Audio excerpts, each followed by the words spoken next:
பூடி 95 மானிய திட்டத்தில் மாதாந்திர 300 லிட்டர் ரான் 95 பெட்ரோல் ஒதுக்கீடு கிட்டத்தட்ட அனைத்து பயனாளிகளுக்கும் போதுமானதாக இருக்கிறது என்பதை அரசாங்கத்தின் தொடக்கநிலை புள்ளிவிவரங்கள் உறுதிப்படுத்தியுள்ளன.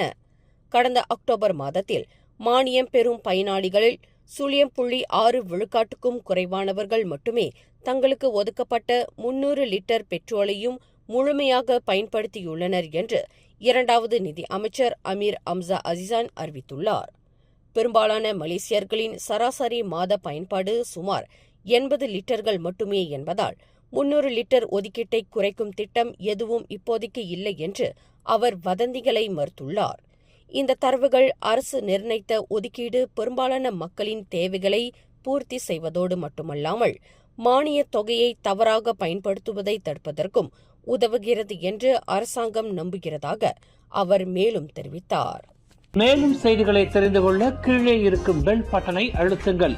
உங்கள் மகிழ்ச்சியை வெளிப்படுத்த லைக் மற்றும் ஷேர் செய்யுங்கள்.